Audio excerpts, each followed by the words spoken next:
नमस्कार. माझे नाव प्रज्ञा मारुती पाटील.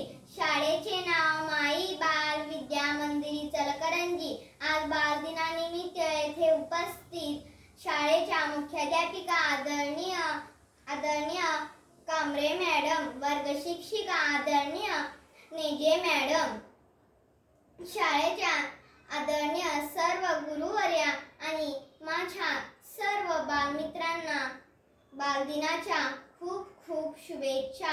आज मी एक मराठी नाट्यछटा सादर करणार आहे. माझ्या नाट्यछटाचे नाव आहे बहारे पाणी टंचाई, बहारे पाणी टंचाई. अगाई मी हातपाय धुते ग, काय म्हणतेस आज संध्याकाळी पाणी येणार नाही, आज पाणी टंचाई आहे. अगाई आज भरलेल्या पाण्यावरून आज पाणी टंचाई आहे असे अजिबातच वाटत नाही.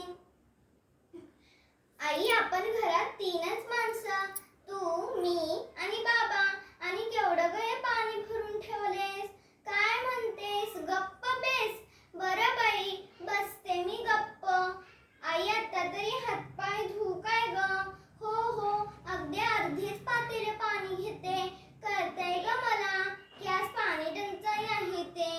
शिवाय शाळेत बाई सांगतात की पाण्याचा वापर कमी करावा, हे कसे विसरेन मी. शाळेत बाई सांगतात की हवा तेवढा पाऊस पडत नाही, त्यामुळे धरणातल्या पाण्याचा साठा हळूहळू कमी होत चालला आहे, म्हणून आवश्यक तेवढेच पाणी घ्यावे. आणि आई, तू 3 माणसांसाठी केवढं काही पाणी भरून ठेवलेस. अगं, ते भरलेलं पाणी ओतून कशाला दिलीस, काय म्हणतेस, ते काल भरले, ते पाणी शिळं झालंय. अगं आई, तूच तर परवा मला पेपरमध्ये वाचून दाखवलेस ना की पाणी कधीही शिळे होत नाही. शिळे पाणी ओतून पाणी भरण्याचा वेडेपणा नागरिकांनी करू नये. अगं आई, मी अंघोळीला जाते ग.